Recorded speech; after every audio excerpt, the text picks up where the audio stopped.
18 añitos. Wow, yo siento la presencia de Dios. En la flor, pastor, de su juventud. Y yo quiero que usted entienda con esto que estoy diciendo, que yo quiero derribar en esta noche muchos mitos y tabúes acerca de que el joven no puede, que el adolescente es incapaz de emprender grandes cosas para Dios, de revolucionar la historia. Mire, la misma historia demuestra que los grandes procesos revolucionarios y de cambio lo llevaron sobre sus hombros 20 jóvenes. Óigame, porque la vejez es para recordar, la juventud es para hacer aquello que se va a recordar luego. Por eso es que muchos hombres mayores y de edad se lamentan cuando llegan a esa etapa ya crucial y final de su vida, no haber hecho cosas en su juventud.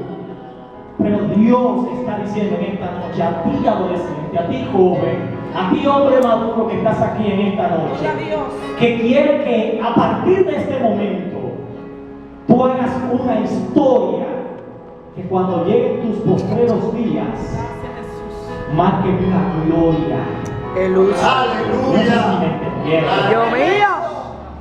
Óyeme, es que no hay gloria si primero no hay una historia que la justifique.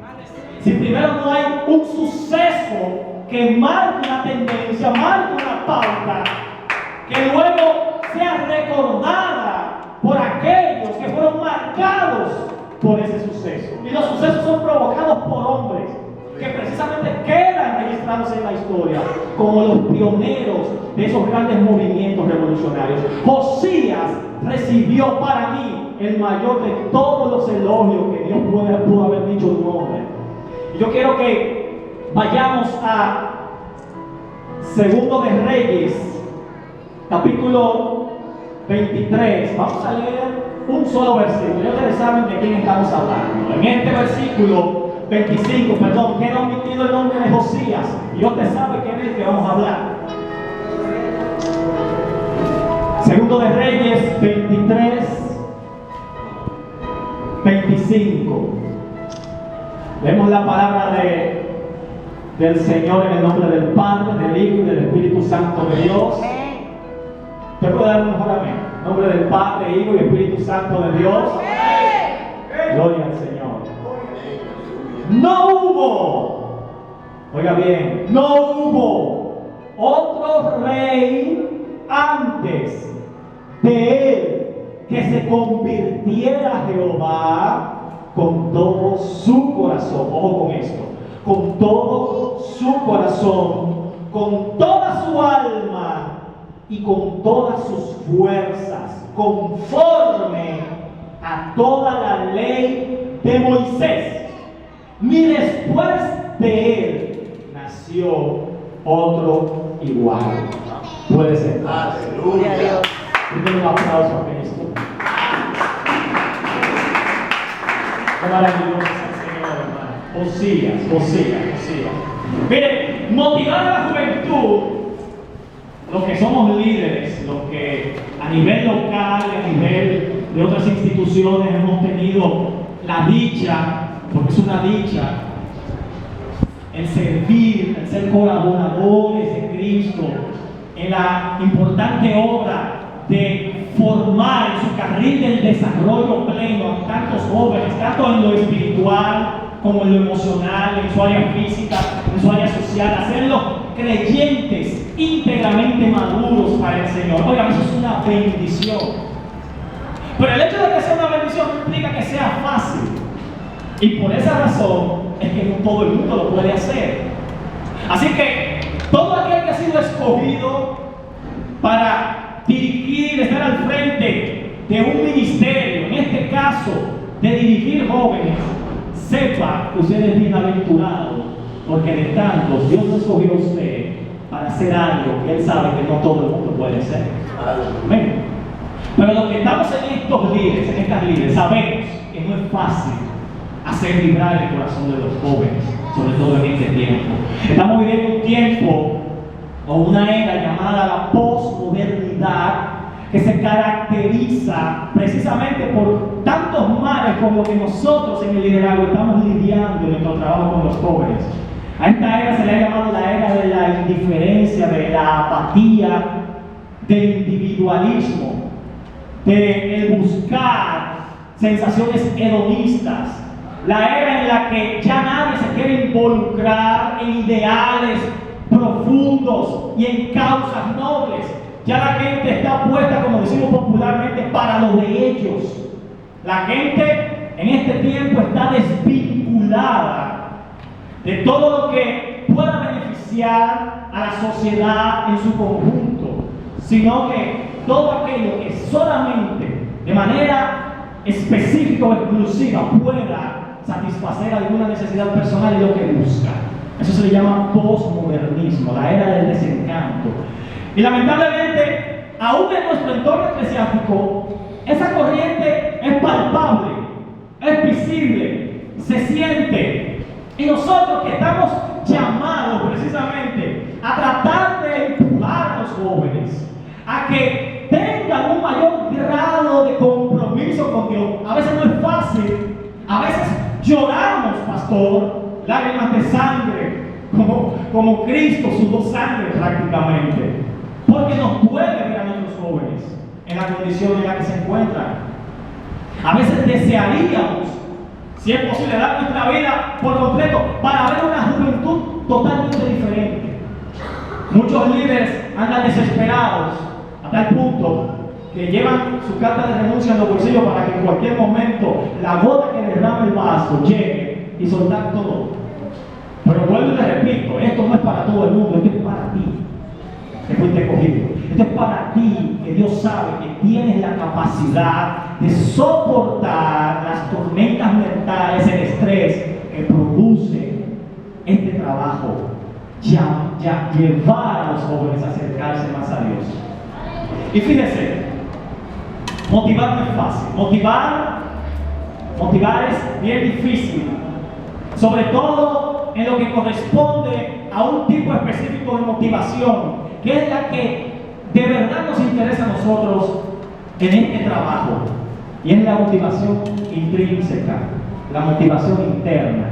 Hay dos tipos de motivación, está esa y está la motivación externa, extrínseca, la que presenta incentivos a los jóvenes, con los cuales entendemos que podemos hacerlos mover hacia un fin o hacia una meta determinada. Por esa razón es que muchas veces los jóvenes, cuando no están motivados por sí mismos hacia una determinada causa, hacia un determinado fin, a acercarse por motu propio a Dios, por hacer algo que Dios constantemente les está exigiendo que hagan, cuando los motivamos de manera extrínseca, cuando se acaba todo aquello que es un factor externo de motivación, automáticamente se acaba también la motivación de los jóvenes, porque simplemente están siendo, como decimos popularmente, alentados. La razón de ser motivados debe ser a producir en los jóvenes ese deseo, ese arranque de parte de ellos en su yo interno, de hacer las cosas que deben de hacer sin necesidad de que la atmósfera externa los esté invitando a hacer. ¡Aleluya! ¿Cuántos glorifican al Señor? ¿Cuántos pueden glorificar al Señor? Amén. Es difícil. Yo solamente conozco un hombre en la Biblia en la que se conjugaron estos dos tipos de motivación, pero hubo una que era más fuerte que la otra. Sin embargo, para él las dos eran importantes. David era un joven que no andaba buscando fama. Ojo con esto. David era un joven que no andaba buscando notoriedad, pastor. David nunca se soñó con que él iba a llegar a la posición que él llegó. Él se conformaba con ser el chico obediente, hijo de su padre que cuidaba las ovejas, mientras todo el protagonismo del momento eran sus hermanos los que luchaban por llegarse. Él no estaba en eso. Sin embargo, él lo llama al Señor a través del siervo, del profeta. Es ungido y vuelve sus quehaceres. Pero llega una oportunidad para David salir del anonimato, aún sin él darse cuenta, porque Dios sabía lo que había en el corazón de David. ¿Qué había en el corazón de David? Celo. por Dios. Celo por su Señor. Cuando él escucha al gigante hablar improperios acerca de Dios Todopoderoso, algo se encendió en David por dentro. Una llama que se prendió, un furor por causa de la honra que había sido vituperada de Dios. Sin embargo, David también escuchó otra cosa. Escuchó un incentivo por parte de aquellos que estaban para hacer el trabajo que David tuvo al final que hacer. Y era lo que le sería de recompensa a aquel que fuera capaz de enfrentar y derrotar a aquel gigante. Él se interesó también, se motivó por la recompensa que se le estaba poniendo delante. Sin embargo, él antepuso su celo por Dios a esto. Él dijo, porque ¿quién es este incircunciso para que ofenda de esta manera a Jehová, Dios de los ejércitos de Israel? Sin embargo, lo más importante es generar este tipo de motivación, el intrínseco. Ahora, yo quiero dar varias características de Josías que deben encontrarse en todo joven y adolescente para producir precisamente ese mover a hacer lo que Dios le ha mandado a hacer. Déjeme decirle algo: la palabra compromiso es un arma de doble filo, porque para hablar de compromiso hay que especificar de qué tipo de compromiso estamos hablando, porque para mucha gente compromiso significa carga. Para mucha gente, compromiso lo único que significa es una obligación. Y si algo voy a hacer por cumplir con ese compromiso, lo hago por obligación. Pero el compromiso que estamos hablando aquí no es de un compromiso para tú hacer las cosas simple y llanamente porque se te ha ordenado o porque tienes el deber de hacerlo y aún sin desearlo tienes que moverte a hacerlo. No, estamos hablando de un compromiso que va más allá. Es un compromiso generado en tu espíritu que te mueve a hacer las cosas independientemente de si el líder o el pastor te ha mandado a hacerlas, sino que el trato de Dios contigo te empuja a hacerlo. Amén. El grave problema de esto, ministro, es que para generar ese tipo de compromiso, ¿sabes qué? Hay que estar lleno del Espíritu Santo. Aleluya. La Biblia dice que Él pone el querer como el hacer. Pero hay un detalle. No todos en una iglesia donde estamos llamados a tener el Espíritu Santo están dispuestos a hacer las cosas, ni siquiera a desear hacerlas. Porque una cosa es tú tener el Espíritu Santo, hablar lengua y lanzar en un pie, y otra muy diferente es estar lleno, rebosando del Espíritu Santo. Son dos cosas diferentes. Porque cuando tú no estás lleno del Espíritu Santo, el afán de Dios contigo y el trato constante es para que precisamente te llenes. Pero después que tú estás lleno, ya Dios no tiene que tratar contigo nada más, sino que tú te activas por lo que ya tú has buscado de Dios y tú te mueves solo porque ya el Espíritu Santo está controlando tu vida. Así que la gran lucha de Dios es provocar esa llenura, es provocar que reboses, porque Él sabe que en el mismo momento en que ese paso que eres tú esté rebosando, ya la cosa va fácil. Va fácil. ¿Por qué? Porque el poderoso Espíritu Santo de Dios en tu vida va a tomar control y dominio de toda esfera de tu vida, de tus pensamientos, de tus emociones. Tú no vas a ser dirigido mecánicamente por tus actitudes, sino que el Espíritu Santo de Dios será el que te mueva. Aleluya. A eso se refiere. Él pone el querer como el hacer, pero sobre una base sólida, sobre la base de un hombre y una mujer que no tenga un espacio vacío en su ser, en el que Dios no pueda controlar, sino todo lo contrario, que en donde quiera que tú te encuentres, donde quiera que estés metido, y en tus adentros, todo lo que tú respires, todo lo que tú inhales, todo lo que tú exhalas, sea el Espíritu Santo de Dios. Solo en una vida con estas características, Dios no tiene que estar empujando y batallando. Y ese es el gran problema de nosotros, es precisamente empujar a los jóvenes a ese tipo de relación con Dios que los lleve a ellos a absorber todo lo que el Espíritu Santo tiene. La palabra de Dios dice que Él no se da por medida. Que cuando ya creemos que hemos alcanzado todo lo que Dios tenía para nosotros, ahí es que falta. Ahí es que Dios dice, pero yo soy un ser infinito, yo no estoy limitado. Tú te sientes que ya estás realizado cuando en realidad yo lo que acabo de iniciar el proceso contigo. Lo que tú sientes como gloria, poder, lo que tú sientes como algo indescriptible en tu vida, simple y llanamente es un incentivo para que tú pidas más, que quieres más, que deseas más, que te vuelvas un angustioso espiritual, un insaciable espiritual. Dios, cuando hace algo en nuestra vida, no nos está diciendo, ya yo llegué al tope contigo. No, Dios lo que nos está es abriendo el apetito para que le digamos al Señor, quiero más de ti, quiero más de ti, Señor.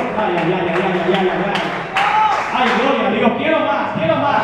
Dios quiere gente que devoren al Espíritu Santo, gente que anhelen, que deseen constantemente ir a la mesa y servirse con la cuchara grande. Aleluya. Oye, y mira, aquí hay un problema serio, pastor. Aquí hay algo poderoso, pero a la vez es serio. Porque si estamos hablando de personajes como David y Josías, estamos hablando de personas que lograron hazañas indescriptibles, pero comparativamente hablando con cualquiera de nosotros estaban en desventaja. ¿Por qué? Porque esta gente no tenía el Espíritu Santo morando en ellos. ¿Qué fue lo que los llevó a ellos entonces a lograr grandes hazañas? Porque siempre que leemos la Biblia vemos que el Espíritu Santo solo descendía sobre personas escogidas, en este caso los profetas, por una encomienda especial. Pero hombres como David, hombres como Josías, bajo ninguna circunstancia vemos que el Espíritu Santo haya venido a morar en ellos. Y sin embargo lograron lo que vemos en la Biblia. Lograron aquello que los inmortalizó en las páginas de las Escrituras, que después de siglos todavía nosotros tenemos que verlos a ellos como referentes de lo que podemos lograr en Dios si nos disponemos. Nosotros estamos en ventaja y al mismo tiempo es una paradoja que no estemos haciendo cosas todavía mayores como Cristo dijo, cuando el Espíritu Santo de Dios, Dios mismo, está morando permanentemente en nosotros. Yo no sé si usted me entendió. Yo no sé si usted me entendió. Esa es la queja de mucha gente por acá. Y Cristo nos prometió que en este tiempo haríamos cosas mayores que el que está pasando, que está sucediendo. El problema no es que Dios cambió. El problema no es que el Señor se arrepintió de lo que dijo. No. El problema son que los siervos de Dios de este tiempo se están diferenciando mucho de los de aquel tiempo. Mucha gente preguntándose, ¿dónde está el Dios de Elías? Y Dios diciendo, ¿dónde están los Elías de esta generación? ¿Dónde está el Dios de los milagros? Y Dios diciendo, ¿y dónde están los jóvenes y los caballeros que provoquen que los milagros ocurran? El problema no es Dios. El problema es el vaso que no está preparado para que Dios lo use al nivel que Él prometió que lo usaría en este tiempo. Así que la promesa no se anula. El problema es que nosotros no estamos colaborando con el propósito de Dios. No sé si te puede dar un aplauso aquí.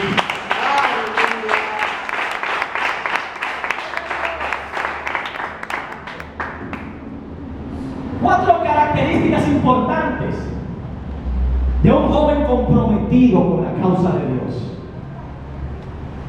que nos llevarán a nosotros a asumir un compromiso serio con el Espíritu Santo y decirle: Espíritu Santo, está bueno ya. Estoy cansado de ser un joven apático, un joven frío, un joven que cuando suceden las cosas poderosas tuyas en el entorno eclesiástico o en cualquier escenario, yo estoy como si no fuera conmigo, estoy cansado ya.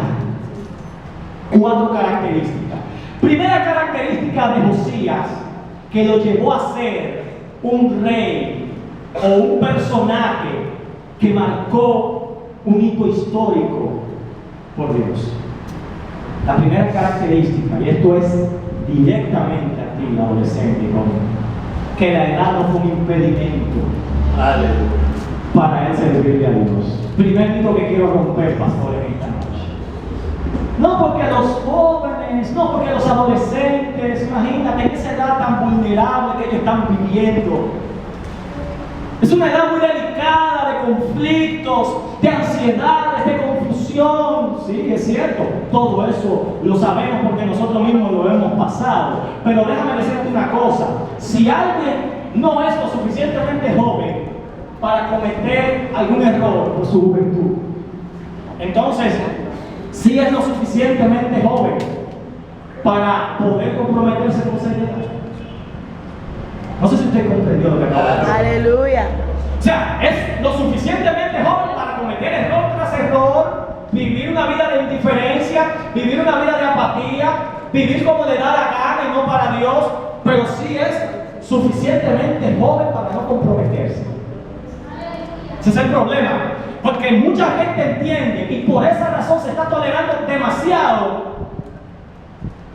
Se ha dado mucha indulgencia a algún estilo de vida de los adolescentes y mucha permisividad en muchos casos por el hecho de que pensamos que necesariamente a esa etapa de la juventud y de la adolescencia debe de ser quemada para que luego en su etapa adulta, ese que fue una vez un adolescente indeciso, que no sabía en qué pie estaba parado, asume entonces tu responsabilidad y compromiso de la fe.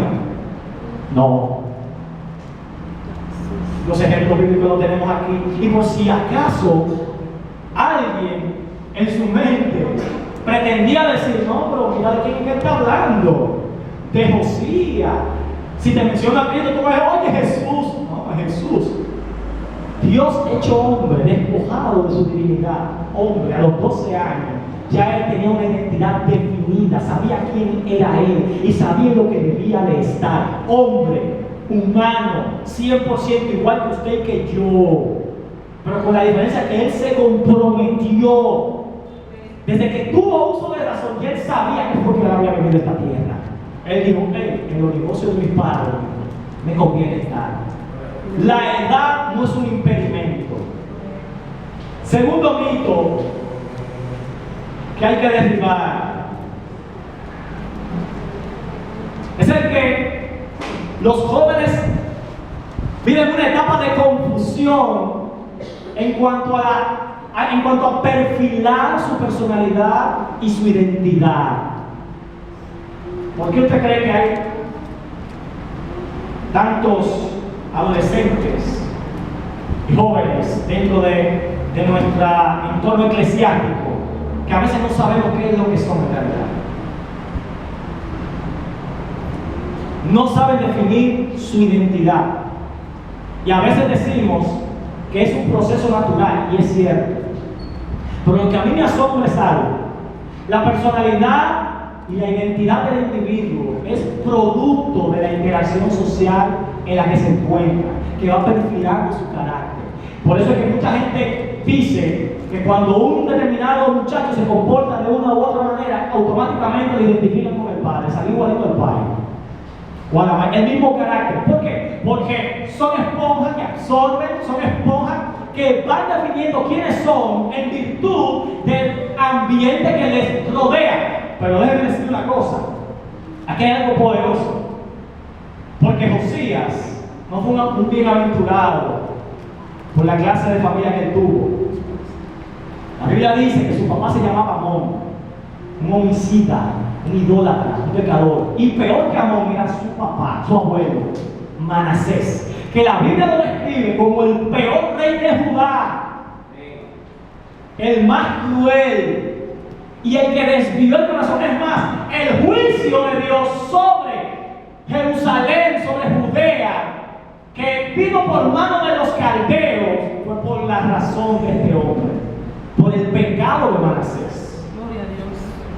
Cualquiera hubiera dicho, wow, un muchacho con 8 años va a reinar, y mira cuál es el precedente familiar que tiene. ¿Qué podemos esperar de este si su papá y su abuelo eran dos fieras? Fueron dos impíos, enemigos acérrimos de Jehová. ¿Qué podemos esperar de este muchacho? Sin embargo, ¿ustedes saben lo que dice la Escritura? Lea conmigo si usted lo desea. En el capítulo, vamos a leer desde el 1 Y el versículo 2. Cuando Josías comenzó a reinar tenía 8 años de edad. Le dije que la edad no es un impedimento para serle fiel a Dios y comprometernos con Él. Gloria a Dios. Y reinó en Jerusalén 31 años. El nombre de su madre era Jedida, hija de Adaya de Bosca. Pero aquí viene lo que me interesa. Este muchacho, versículo 2, hizo lo recto ante los ojos de Jehová y anduvo en todo el camino de David, su padre. ¿Cuál fue el ejemplo que este jovencito buscó para moldear su personalidad? ¿Cuál fue el modelo en el que él quiso meterse? No fue el de su papá, no fue el de su abuelo. Él se remontó al pasado y vio a un pastorcito de ovejas que era el dulce cantor de Israel, que a mente que fallaba, de que constantemente pecaba delante de Dios, tenía un corazón lo suficientemente humilde y receptivo al toque de Dios para levantarse de esa condición y seguir hacia adelante, siendo fiel a Dios. Él lo vio todo, porque estaba todo registrado. Él vio sus virtudes y vio sus defectos. Y él dijo, yo al igual que este hombre también tengo defectos, pero quiero las virtudes de mi padre David. ¿Cuántos glorifican al Señor? Ay, ay, ay. Oye, un muchacho con 8 años que ya sabía lo que quería, pastor. Que sabía quién quería ser. Que tenía un objetivo claro. Yo quiero ser del mismo molde de mi padre David. Así que olvídate que ese mito de una identidad no definida en tu adolescencia se tiene que caer en esta noche. Gloria a Dios. Y aquí hay algo que quiero ministrárselo a los líderes. Nosotros tenemos jóvenes que vienen de hogares, muchos disfuncionales, rotos, destruidos, de mucha violencia, que lo único que han aprendido es estas cosas. No tienen un precedente inmediato.